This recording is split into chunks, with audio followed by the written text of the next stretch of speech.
Muchas gracias, señor presidente. Buenas tardes, ministro. Bienvenido de nuevo al Congreso de los Diputados. Ha pasado casi un mes desde la última vez que compareció usted ante esta comisión y en este tiempo la situación en Ucrania no ha mejorado, más bien lo contrario.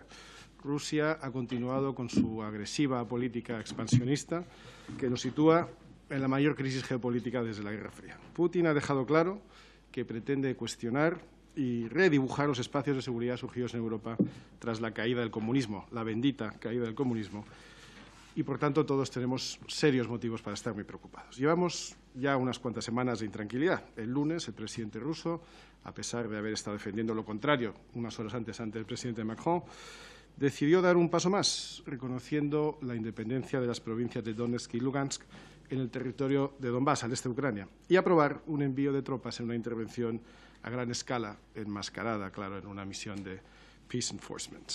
Se trata de una acción unilateral, contraria al derecho internacional, que pone en peligro la paz en Europa y que amenaza, si no somos capaces de defenderla, la vigencia de los principios jurídicos, de las instituciones e ideas que han regido las relaciones entre los Estados desde el fin de la Segunda Guerra Mundial. Por tanto, nos jugamos mucho en Ucrania. Ya se lo pude transmitir hace unos días. Las fronteras de Ucrania, las fronteras de nuestros aliados, son nuestras fronteras. Y el compromiso que podamos mantener ahora en su defensa, por lealtad y por respeto a nuestros compromisos internacionales, será el que también podamos exigir cuando ataquen las nuestras. Ya sabe que esto es un tema que a Vox, desde luego, le preocupa mucho. No obstante, le vuelvo a repetir que nos ha sorprendido la celeridad con la que el Gobierno ha respondido y responde habitualmente a ciertas crisis internacionales, en contraste con menos celeridad, quizá, en otras crisis que estamos viendo en el caso de Ceuta y de Melilla. En fin, no es la primera vez que el Kremlin opta por la vía unilateral. En 2008, Rusia también reconoció la independencia de dos provincias secesionistas, georgianas, Abjasia y Osetia del Sur, con las que rápidamente suscribió acuerdos de cooperación militar para desplegar inmediatamente después el ejército ruso. Ya conocemos su metodología. En 2014 se anexionó el territorio ucraniano de Crimea, conocido como la joya del Mar Negro, y ahora vuelve a imponer la fuerza para dominar un territorio que el señor Putin reivindica como históricamente perteneciente a Rusia. Hace 25 años, el antiguo asesor de Seguridad Nacional de la Casa Blanca, Zbigniew Brzezinski, escribió: «Sin Ucrania, Rusia deja de ser un imperio, mientras que con Ucrania, sobornada y posteriormente subordinada, se convierte automáticamente en una gran potencia mundial». Evidentemente, el señor Putin concuerda con ese análisis y, por eso, viene a proclamar y a imponer la ley del más fuerte. Y eso, tras las tristes experiencias del siglo XX, sabemos que es muy peligroso. Señor ministro, Occidente, nuestros socios, nuestros aliados y los españoles se merecen que nuestra nación esté a la altura de las circunstancias. Y le reitero, en Vox haremos todo lo posible y todo lo necesario para que así sea. El apoyo a Ucrania, el respeto a las fronteras y a la legalidad internacional deberían constituirse en una política de Estado, una política de principios, sin fisuras, sin matices. Pero lamento decirle que me preocupa si España, secuestrada como está por la política de alianzas internas de Pedro Sánchez, está en condiciones de ser un país fiable y de aplicar esas políticas de Estado de sentido común. Hace un mes usted decidió venir, y así lo dijimos, con ciertas decisiones tomadas de antemano, quizá porque intuía la posible deslealtad de algunos de sus socios de Gobierno, y vino con el objetivo de servir de escudo a Pedro Sánchez, que continúa sin dar la cara en lo que, sin ninguna duda, es uno de los asuntos más relevantes de los que tiene que responder el Gobierno. Y eso, que dijo usted con razón, que es el presidente del Gobierno que marca la política exterior, como es natural. Tengo que decirle que salí ligeramente intranquilo de esa comparecencia, no por sus palabras, señor ministro, que no estuvieron mal, sino por lo alejadas que están sus palabras de la realidad de este Gobierno, la realidad que condiciona sus políticas. A mí me gustaría que España fuera un país escuchado, un país respetado en el orden mundial, que el supuesto consenso político europeo estuviera refrendado por un consenso dentro del propio Gobierno de Pedro Sánchez y que sus palabras derivaran en hechos. Pero, desgraciadamente, no es así. Nos encontramos ante el enésimo ejercicio de propaganda de Pedro Sánchez, esta vez en política internacional, y todo ello a las puertas de lo que podría desembocar en lo que decimos que es el mayor conflicto bélico desde la Segunda Guerra Mundial. La irrelevancia de España en esta crisis es tan evidente como las ganas del Gobierno de hacernos creer que pintamos algo. Pero la realidad, una vez más, es que Pedro Sánchez nos ha condenado a la marginalidad en las relaciones internacionales, y esto es muy grave. El ridículo de este Gobierno es triste y no nos alegra, señor ministro, porque perjudica a España. Le recordamos que la respuesta a la crisis de Ucrania comenzó con aquel vídeo enviado desde Moncloa de un Pedro Sánchez ambidiestro, hablando supuestamente por teléfono, con las dos manos, con líderes mundiales para gestionar la crisis de Ucrania. El presidente de Estados Unidos, aquel de la cumbre de 29 segundos, después llevó a cabo una ronda de contactos internacionales. Mantuvo conversaciones con el presidente de Francia, de Alemania, de Italia, de Polonia, de Reino Unido, los presidentes del Consejo, de la Comisión Europea, pero a España nos dejó fuera. Esto ya lo hablamos la última vez. Usted nos dijo aquí que más o menos había logrado reconducir la situación tras un viaje a Washington, donde estuvo con Anthony Blinken, con la presidenta de la Cámara de Representantes, Nancy Pelosi. Pero es que después de ese viaje, ministro, Estados Unidos ha vuelto a actuar de la misma manera, ha vuelto a dejar a España fuera de las reuniones de urgencia para coordinar los esfuerzos de los aliados transatlánticos. Ni la dialéctica pro-alianza con la que inauguraron la respuesta a la crisis de Ucrania, ni el adelanto del envío de la fragata Blas de Lezo, y ni los cazas de combate, ni la disposición a organizar la cumbre de la OTAN, que creemos que está muy bien, en Madrid, parece que hayan sido suficientes para convencer a Estados Unidos de que el señor Sánchez es un socio fiable. Están muy bien las citas de forma reservada, pero ¿nos puede explicar, señor ministro, por qué por tercera vez el señor Biden ha excluido a Pedro Sánchez de sus contactos con líderes europeos? Yo sospecho que es porque alguien por ahí sigue lo que dicen los aliados y socios de su gobierno, o que siguen sus intervenciones en esta Cámara, como la que acabamos de escuchar, que es una llamada al bochorno. A Pablo Iglesias, desde luego, no le faltó tiempo para atacar al gobierno de cuyo partido forma parte. Dijo, sería una torpeza de la parte socialista del gobierno enfrentarse a todos sus socios y montar el partido de la guerra con el PP.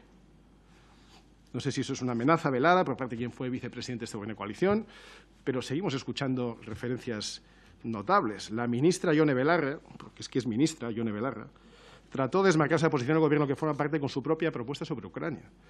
Debe seguir el mandato que, según dice, le dio la ciudadanía con el no a la guerra en 2003. Esta señora es ministro del Gobierno. Tampoco fue muy sutil RC, socio preferente indispensable para la continuidad de su Gobierno.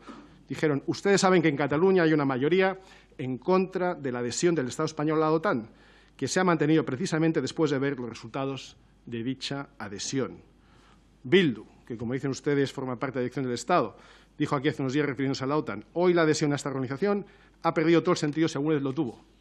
Podemos, RC, Bildu, señor ministro, estos son los aliados de su Gobierno, los apoyos sobre los que quiso apuntalar su investidura, y son los que sitúan a España en una situación de absoluta irrelevancia, al margen de nuestros principales socios en materia de seguridad, y, como es lógico, sin la más mínima posibilidad de ser percibido como un socio fiable. Y esa deriva y pérdida de peso internacional, lamentablemente, solo tiene un responsable, que es Pedro Sánchez Pérez Castejón. Señorías, cabe preguntarse si ahora, cuando el mundo se adentra en una escala de tensiones de consecuencias impredecibles, la actitud del Gobierno de España está contribuyendo a frenar la amenaza rusa o si, por el contrario, nuestra errática política es un factor adicional de debilidad. Señor ministro, España no puede limitarse a ser un mero espectador en esta crisis mundial, y mucho menos un factor de erosión dentro de la Alianza Atlántica por los intereses partidistas de este Gobierno y de sus socios. ¿Qué sanciones en concreto va a apoyar el Gobierno de España ante la escalada de agresiones rusas?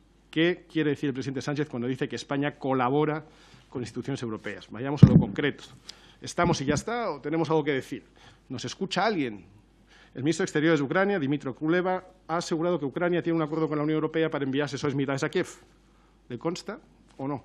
Sánchez dijo que no lo conocía, el presidente Sánchez. ¿Qué opinión tiene el Gobierno sobre ese supuesto acuerdo en caso de existir? Conocemos, porque hemos padecido, algunas de las estrategias del Kremlin que no dudan en practicar una estrategia híbrida para aprovechar los puntos débiles del adversario. La batalla por el orden mundial que Putin está empujando no se libra solo en Ucrania. Las alianzas internacionales que se alineen con Rusia juegan un papel importante, como ya estamos viendo. El ministro de Exteriores ruso, señor Lavrov, anunció hace unos días que su gobierno reforzará su cooperación estratégica con Cuba, Venezuela, Nicaragua, países que se están apresurando a apoyar a Rusia. A cambio de reconocimiento de independencia por parte de estos países de Donetsk y Lugansk, recordemos que sus socios de gobierno tienen vínculos con estos gobiernos totalitarios y han rechazado su condena en numerosas ocasiones. Por eso, nos preguntamos si su equidistancia con Cuba, sobre la que vuelven a callar y con quienes siguen manteniendo una continua colaboración, si esa complicidad con Venezuela, quien Zapatero sigue sirviendo como abogado defensor, o si las relaciones de miembros de su gobierno con el denominado Foro de Sao Paulo nos hacen más fuertes o más débiles en el escenario internacional, más o menos fiables con nuestros socios. Estamos seguros de que el gobierno de coalición, todo el mundo tiene claro dónde estamos y dónde debe estar España. Señor ministro, España tiene un papel que jugar en el escenario internacional. Hace años que nuestra influencia es menor de la que merecemos y Vox desea que el protagonismo y el reconocimiento internacional de España recupere la posición que nunca debió perder. Pero con el liderazgo de Pedro Sánchez y con los socios que ha incorporado a la dirección del Estado, va a ser muy difícil. Y eso se pone de manifiesto especialmente en momentos conflictivos como este. Muchas gracias. Muchas gracias, señor ministro. Está claro por qué, de todos los socialistas que hay aquí, es usted el ministro, y es porque es obviamente el más hábil. Usted es el que es capaz, con un tono aparentemente moderado, de decir cosas que usted sabe que no son verdad. Usted viene aquí y nos habla de socios de Putin y amigos de Putin, cuando usted sabe que la Cumbre de Madrid ha sido un gran éxito liderada por Vox y por Santiago Abascal, donde precisamente lo que se ha hecho ha sido un manifiesto que hemos liderado nosotros, en el que se dice con claridad a Rusia que debe respetarse a la soberanía de las naciones. Usted sabe perfectamente que Vox pertenece al grupo de europeos conservadores y reformistas, ese peligroso grupo liderado por los conservadores británicos, por los polacos, que no son precisamente amigos de los rusos. Usted eso lo sabe, pero su audiencia probablemente no. Por eso es usted el ministro y los demás no lo son. Pero mire, hay un problema, y el problema no son los conservadores británicos, ni es el Partido Ley y Justicia polaco. El problema son los populistas, separatistas, golpistas, filoterroristas y comunistas, que son sus socios. Eso lo sabe usted perfectamente. Y el problema de eso es que el Partido Socialista, que en su día debió ser moderado, yo era muy pequeño, no me acuerdo de aquella época, pero en su día debió ser moderado, está siendo arrastrado muy lejos de esa centralidad y naturalidad con la que a veces nos quieren regar. Y el problema es que todavía escuchamos discursos como el que hemos visto en su portavoz de Exteriores. Y mire, la gente no es tonta. La normalización, el blanqueo de todos estos personajes que son sus socios de gobierno no es algo que los españoles vayan a aceptar con naturalidad, es algo que es contra natura. Y, por tanto, si el Partido Socialista y su gobierno pretenden realmente ocupar espacios de centralidad o simplemente de normalidad, vayan dejando de engañar a los españoles, porque, mire, los españoles no son tontos. Y va a llegar un momento muy pronto en el que, como en cada una de las últimas citas electorales, se lo van a decir con claridad, y quizá por eso esta mañana el presidente del Gobierno se ha apresurado a decir de que no va a convocar elecciones anticipadas. Pero, en fin, la mejor noticia que puede haber en el futuro próximo es la salida del Partido Socialista del Gobierno, precisamente porque estos radicales les están capitalizando a ustedes y ustedes no son capaces de domesticarles a ellos. Muchas gracias.